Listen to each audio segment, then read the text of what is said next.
कैसे हैं आप सब।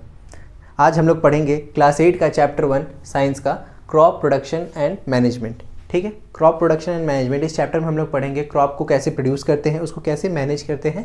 ठीक है, और आपको पता होगा कि गेहूँ मिलता होगा आपके घर पे कि मम्मी बोलती है कि जाओ थोड़ा पिसवा के ले आओ, तो गेहूँ से आटा मिलता है ना। तो वो जो गेहूँ आप जो पिसवाते हैं वो क्या है, एक प्रकार का क्रॉप ही तो है और थोड़ी ना कुछ है, क्रॉप है।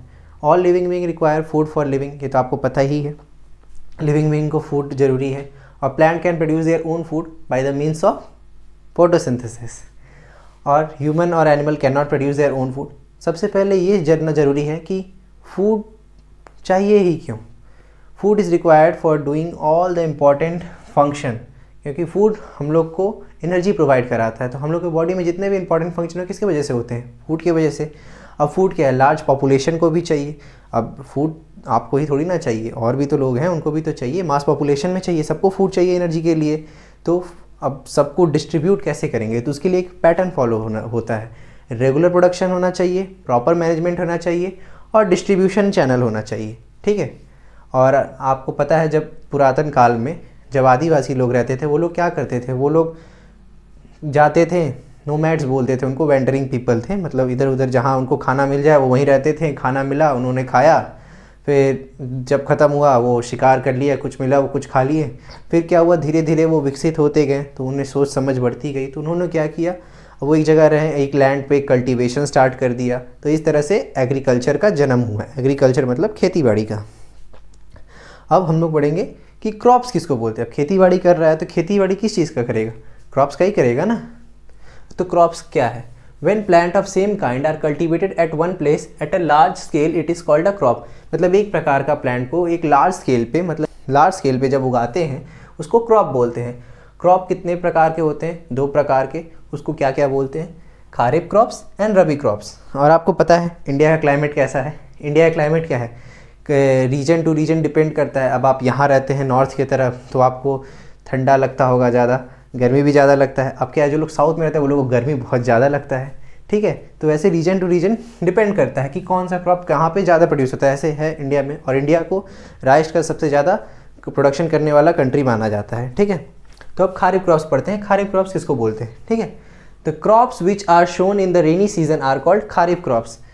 खारिफ क्रॉप्स जो रेनी सीजन में जिसका बीज हम लोग बोते हैं उसको बोलते हैं खारिफ क्रॉप्स। इसका एग्जाम्पल है पैडी, मेज, सोयाबीन, ग्राउंडनट एंड कॉटन। और इसका रेनी सीजन कब से होता है, जून से सितंबर तक का। अब रबी क्रॉप्स के बारे में पढ़ेंगे। The crops grown in the winter season are called rabi crops. जो विंटर सीजन में जो क्रॉप्स ग्रो होता है उसको बोलते हैं रबी क्रॉप्स। ठीक, एग्जाम्पल है wheat, gram, pea, mustard and linseed. और ये कितना से कितना होता है, अक्टूबर से मार्च तक।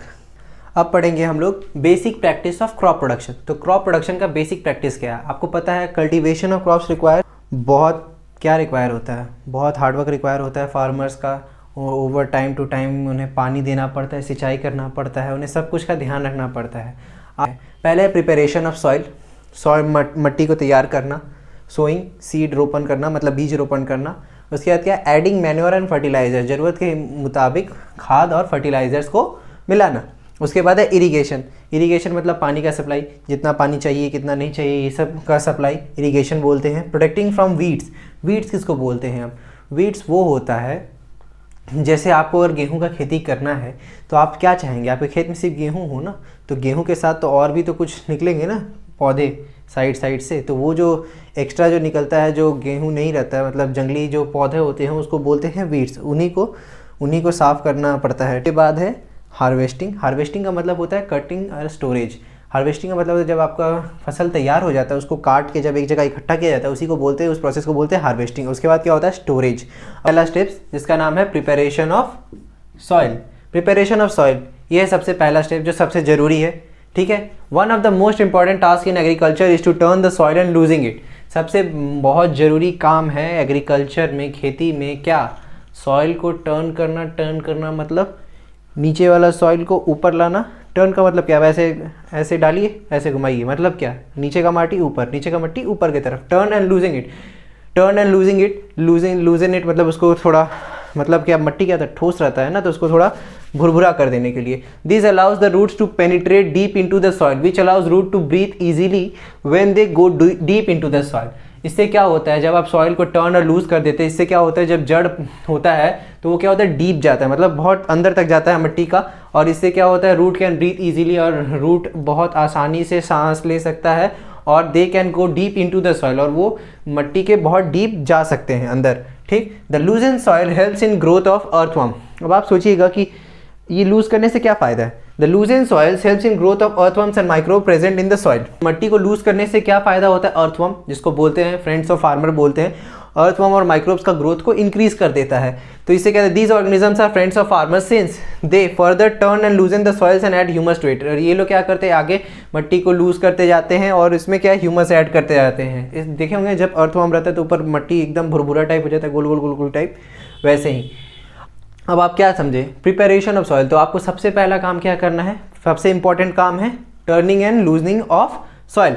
Only few centimetre of soil supports growth, turning and losing. Few centimetre soil supports growth, इसका मतलब क्या है, मतलब मिट्टी का कुछ ही लेयर होता है, सेंटीमीटर का लेयर, जो ग्रोथ को सपोर्ट करता है। इसीलिए हम लोग उसको टर्न और लूज़ करते हैं, क्योंकि क्या ज़रूरत है हमको मिट्टी को भुरभुरा करने का या फिर मिट्टी को उलट पुलट करने का। इससे क्या होता है कि अब जब आप समझिए कि जब कोई पेड़ पौधा या मिनरल्स जो हैं बहुत मिट्टी के नीचे दबे हुए हैं, अब कोई जानवर मरा हुआ गाड़ा हुआ है, उससे क्या होगा, उनसे क्या निकल रहा है, बॉडी से मिनरल्स निकल रहा है ना, तो मिनरल्स कहाँ जाएंगे, सॉइल में। तो आप क्या करेंगे, आप जब टर्निंग और लूजिंग करते हैं तो जो न्यूट्रिएंट्स होते हैं वो कहाँ जाएगा, तो टर्निंग और लूजिंग करने से जो न्यूट्रिएंट्स होते हैं नीचे की तरफ, वो ऊपर की तरफ आ जाते हैं। और आसानी से जब आप बीज रोपण करते हैं, मतलब जब बीज लगाते हैं, तो उससे क्या होगा, तो उससे वो प्लांट को न्यूट्रिएंट्स आराम से मिल जाता है।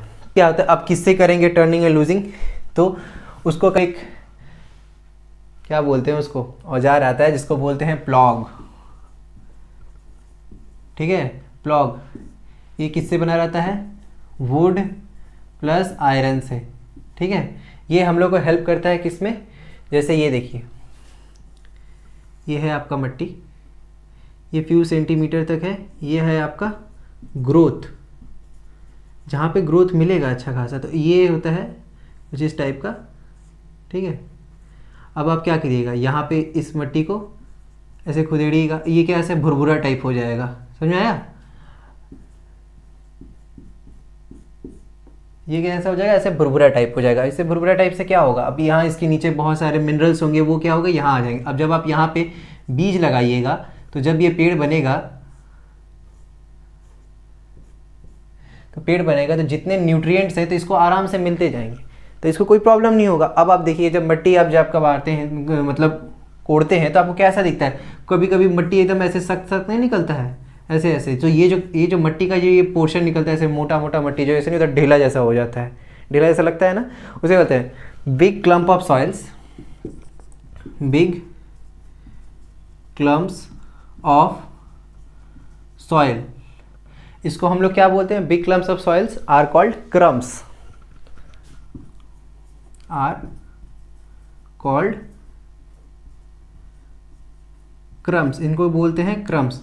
और इसको तोड़ के, अगर इसको मतलब इसको तोड़ के, मतलब ऐसे ऐसे एकदम छोटा पार्टिकल में करके, इसमें बहुत टाइम में मैन्योर ऐड कर देते हैं। मैन्योर मतलब खाद, कि जिससे क्या हो कि अच्छे से मिक्स हो जाए और न्यूट्रिएंट प्लांट को अच्छे से सप्लाई हो। अब सेकंड स्टेप आता है जिसको बोलते हैं हम लोग शोइंग। शोइंग क्या होता है, before sowing good quality clean and healthy seed of good variety are selected. इसका मतलब शोइंग करने से पहले, मतलब बीज रोपण करने से पहले, हम लोग गुड क्वालिटी और clean healthy seeds of good variety, मतलब अच्छे क्वालिटी का साफ़ सुथरा हेल्दी सीड, उसको हम लोग सिलेक्ट करते हैं। अब फार्मर कैसे पहचानते हैं कौन सा सीड हेल्दी है कौन सा नहीं। सपोज़ करिए आप 5-6 दाना ले लिए गेहूं के दाने बीज का, और उसको पानी में डालें, जैसे इस बीकर में है, पानी में डालें और उसको ऐसे ऐसे घुमा दिए। तो घुमाने के बाद अब क्या देखते हैं, कुछ सीड जो हैं वो ऊपर आके तैरने लगे।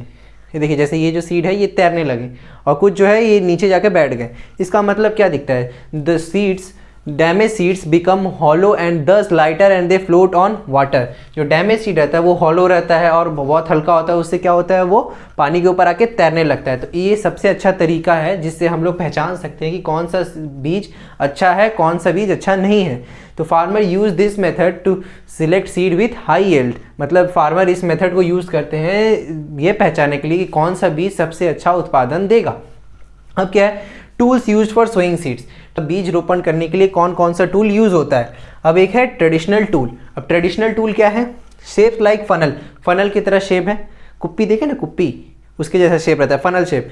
Seeds are filled into the funnel pass through 2 or 3 pipes having sharp ends. 2-3 pipe रहता है फनल के अंदर, इसका देखिए शार्प एंड रहता है। These end pierce into the soil and place seed there. और ये मिट्टी के अंदर ऐसे छेद करते हैं और इसमें सीड डालने से ये सीड को जाके माटी में ऐसे प्लेस कर देता है। ट्रेडिशनल टूल, ट्रेडिशनल भी ऐसे करते थे। अब क्या है, मॉडर्न टूल क्या है? मॉडर्न टूल के लिए इसको थोड़ा मिटाना पड़ेगा। तो मॉडर्न टूल क्या है? आजकल यूज़ होता है सीड ड्रिल। ये है मॉडर्न टेक्निक। नाउ डेज में मतलब आजकल यही यूज़ होता है, जो ट्रैक्टर के पीछे लगे रहते हैं ऐसे करके, और वहाँ से ऐसे ऐसे करके निकला नहीं रहता है,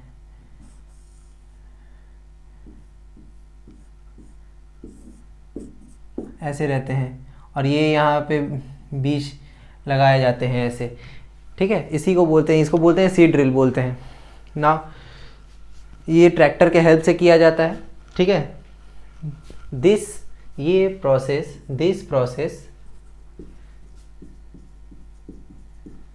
प्लेस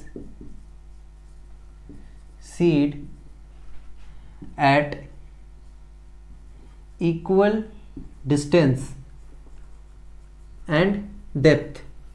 अब ये क्या है, ये प्रोसेस जो होता है, जो सीड ड्रिल का प्रोसेस है, इसमें क्या ट्रैक्टर यूज़ होता है, और ये इससे क्या होता है, इससे आपको देख क्या लग रहा है, वो एकदम इक्वल डिस्टेंस पे प्लेस करेगा। मतलब हर एक बीच के डिफरेंस क्या रहेगा, एकदम सेम रहेगा, कोई ज़्यादा ना कोई कम, और गहराई भी उतना ही रहेगा। और ये संग इससे क्या होता है, जब आप बीज लगाएंगे तो पहले क्या होता था, अगर आप ऐसे बीज लगाएंगे तो आपका कम मतलब डिस्टेंस ज़्यादा बड़ा, फिर ज़्यादा अंदर चला जाता, ज़्यादा कम नहीं जाता। तो इससे क्या होता था कि क्राउडिंग हो जाता। क्राउडिंग मतलब एक ही जगह पे 3-4 धान निकल गया है जैसे, तो उससे दिक्कत होता था। इसीलिए सीड ड्रिल से क्या होता है, ओवर क्राउडिंग ऑफ प्लांट्स बंद हो गया।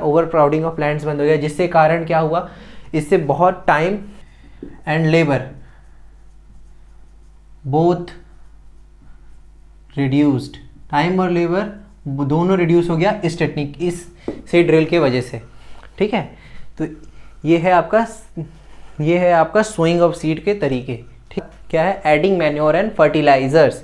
मैन्योर और फर्टिलाइजर्स क्या होता है, the substance which are added to soil in the form of nutrient for the healthy growth of plants are called manure and fertilizers. Substance जिसको हम लोग सॉइल में ऐड करते हैं, जिससे कारण सॉइल का प्रोडक्टिविटी और प्लांट हेल्थी हो, प्रोडक्टिविटी बढ़े और प्लांट हेल्थी हो, उसमें क्या होता है, मैन्योर और फर्टिलाइजर्स बोलते हैं। अब जैसे आप समझिए, फार्मर क्या करता है, एक फील्ड है, उसको क्रॉप के बाद क्रॉप लगाया, जैसे एक आपका क्रॉप लगाया, एक फसल लगाया, उसके बाद जैसे ही वो फसल कटा फिर वो दूसरा फसल लगाया। इससे क्या, वो बार बार फसल लगाने से क्या होता है, माटी जो होता है उसका फर्टिलिटी कम हो जाता है। तो उस फर्टिलिटी कम को कैसे दोबारा वो लोग रिप्लेनिश करेगा, तो उसके लिए वो लोग क्या ऐड करते हैं, मैन्योर। मैन्योर क्या है, manure is an organic substance obtain from the decomposition of plant and animal waste. Plant और एनिमल वेस्ट के डिकम्पोजिशन से बनता है आपका मैन्योर। और ये क्या करता है, सॉइल टेक्सचर अच्छा करता है, वाटर रिटेनिंग कैपेसिटी बढ़ा देता है। इससे कारण क्या होता है, फार्मर लोग मैन्योर की वजह से एक फसल का दूसरा फसल उगा सकते हैं। और ये क्या होता है, ये सबसे अच्छा है क्योंकि ये है आपका ऑर्गेनिकली बना हुआ है, इससे न्यूट्रिएंट भी इनरिच मिलता है। होता है फर्टिलाइजर्स यूज करते हैं। फर्टिलाइजर्स क्या है, वो केमिकल से बना रहता है। Fertilizers are chemicals which are rich in particular nutrient, they are produced in factories। Particular nutrient में वो लोग इनरिच रहते हैं। जैसे अगर आपको नाइट्रोजन ज़्यादा चाहिए या फॉस्फोरस ज़्यादा चाहिए, इस ऐसे एक पर्टिकुलर न्यूट्रिएंट में वो लोग इनरिच रहते हैं। और फर्टिलाइजर्स आपका ज़्यादा यूज़ होता है किसके प्रोडक्शन में, राइस, व्हीट, पैडी और मेज़, भुट्टे के उसमें फर्टिलाइजर्स को ज़्यादा यूज़ करते हैं। फर्टिलाइजर्स को ज़्यादा इसलिए यूज़ करते हैं, इससे क्या होता है, प्रोडक्शन ज़्यादा मिलता है, इससे फार्मर लोग को क्या होता है, बेटर यील्ड प्रोवाइड होता है, तो इसलिए वो लोग फर्टिलाइजर्स यूज़ करते हैं। फर्टिलाइजर्स के वजह से वाटर पॉल्यूशन होता है। वाटर पॉल्यूशन कैसे होता है, जब सपोज कीजिए आप फर्टिलाइजर्स अपने खेत में डाले हुए हैं और पानी बरसता है, पानी बरसने से क्या होगा, ये जो जितने फर्टिलाइजर्स हैं ये सारे पानी के साथ बह के नदी में चले जाएंगे। नदी से क्या होगा, तो वाटर पॉल्यूशन हो जाएगा। इसीलिए substitute fertilizer with organic manure का मतलब फर्टिलाइजर्स को ज़्यादा ना यूज़ करके उसको रिप्लेस करना चाहिए ऑर्गेनिक मैन्योर से, ठीक है। और अब दूसरा प्रोसेस क्या होता है, दूसरा प्रोसेस है आपका, अब ये दोनों मैन्योर और फर्टिलाइज़र के भी एक ऑल्टरनेट प्रोसेस है जिसको बोलते हैं क्रॉप रोटेशन। क्रॉप रोटेशन ये क्या होता है, अब जैसे आप समझिए आप एक खेत में अब वीट का खेती किए, अब उसके बाद नॉर्दर्न इंडिया में फार्मर लोग को ज़्यादा इसके लिए प्रोत्साहित किया गया था, क्या, कि जब आप वीट का खेती किए, वीट काटने के बाद आप एक काम कीजिए, चावल का खेती कीजिए या गेहूँ को भुट्टे का खेती कीजिए। इससे क्या होगा कि क्रॉप रोटेशन चलता रहे। जब क्रॉप रोटेशन चलता रहेगा तो इससे क्या होता है कि सॉइल का जो कैपेसिटी रहता है, रिटेंशन कैपेसिटी, वो सही रहता है। नहीं तो फिर क्या होगा कि सॉइल पहले ऐसे क्या होगा, आप एक फसल का दूसरा फसल लगाते जाएंगे तो सॉइल का फर्टिलिटी कम हो जाता है। अब जब आप रोटेट करके क्रॉप लगाते रहते हैं तो क्या रहता है, उतना न्यूट्रिएंट्स कम नहीं होता है। अब चौथा पार्ट पढ़ेंगे जिसको बोलते हैं इरिगेशन। इरिगेशन का मतलब क्या है? Supply of water to crops, the supply of water to crops at regular interval called irrigation. Supply of water, जो पानी का सप्लाई है एक इंटरवल के बाद, मतलब कुछ देर के बाद या मतलब एक टाइम के बाद, उसी को बोलते हैं इरिगेशन। सभी को पता है water is essential for growth and development. और एक फन फैक्ट क्या है, plant contains about 90% water. Plant के अंदर 90%, 90% तक पानी रहता है। और क्या, water is essential as germination of seed does not take place under dry condition. Water is essential as germination of seed does not take place under dry condition. Water, पानी जरूरी है क्योंकि सीड का जो जर्मिनेशन है वो dry condition में नहीं होता, मतलब सूखा में बीज का जो उत्पत्ति होता है वो नहीं हो पाएगा। Water also protect the crop from both Frost and hot air currents. Protect करता है क्रॉप को फ्रॉस्ट से और हॉट एयर करेंट से। फ्रॉस्ट मतलब होता है आपका जो ओस होता है, और हॉट एयर करेंट जो गर्मी में लू बहता है ना, उसके बारे में बात कर रहा है। To maintain the moisture of the soil for healthy crops, growth field have to be watered regularly. तो जब क्रॉप को हेल्दी ग्रो करने के लिए, जहाँ पे जिस फील्ड में उस क्रॉप को उगाया जा रहा है, उसको पानी रेगुलरली प्रोवाइड करवाना चाहिए। ठीक है। Time and frequency of irrigation varies from crop to crop, soil to soil, season to season. अब क्या है, अब कोई जो क्रॉप्स होते हैं, फसल होती है, उसमें क्या है, पानी बहुत ज़्यादा लगता है। कोई फसल ऐसी होती है जिसमें पानी बहुत कम लगता है। अब जैसे पैडी का जो कल्टीवेशन होता है, राइस का कल्टीवेशन जो होता है, पैडी मतलब राइस, वही राइस का जो कल्टीवेशन होता है उसमें क्या होता है, पानी का बहुत ज़्यादा लगता है, उसमें बहुत ज़्यादा पानी लगता है। ठीक है। The time and frequency of irrigation varies from crop to crop, फसल टू फसल में डिपेंड करता है। सॉइल टू सॉइल मतलब सॉइल का वाटर रिटेनिंग कैपेसिटी कैसा है वैसे पे डिपेंड करता है। सीजन टू सीजन, अब गर्मी है कि ठंडा है, इस पर भी डिपेंड करता है। अब गर्मी है तो क्या, गर्मी में क्या होगा, पानी का यूज़ ज़्यादा होगा, तो ज़्यादा पानी चाहिए रहेगा। और सोर्सेज ऑफ इरिगेशन, पानी का सोर्स क्या होगा, पानी का सोर्स होगा कुआं, वेल्स, ट्यूबवेल जिसको हैंडपम्प बोलते हैं, पॉन्ड्स, लेक्स, तालाब, फिर रिवर, डैम्स, कैनल्स, ये सब। अब what are the traditional methods of irrigation. Traditional method क्या है इरिगेशन का, ठीक है।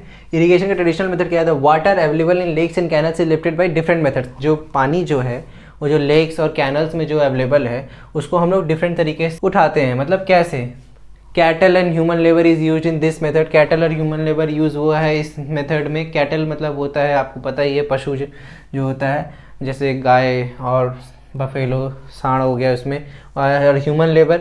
सो this methods are cheaper and less efficient. सस्ता है पर लेस एफिशिएंट, मतलब उतना ज़्यादा एफिशिएंट नहीं है। The various traditional ways are, क्या क्या था, मोट, पुली सिस्टम बोलते हैं, और एक था चेन पंप, फिर तीसरा है ढेकली, और उसका है राहत, लीवर सिस्टम जो है। और ये सब का फोटो है, हम अभी यहाँ पे लाइन वाइज दिखाते जाएंगे। ठीक है। मोट, पुली सिस्टम जिसको बोलते हैं, उसके बाद आएगा चेन पंप के बाद आएगा ढेकली के बाद आएगा राहत। ठीक है। Pumps are commonly use for lifting water. Pumps को कॉमनली यूज़ करते हैं पानी लिफ्ट करने के लिए। Diesel, biogas, electricity and solar energy is use to run these pumps.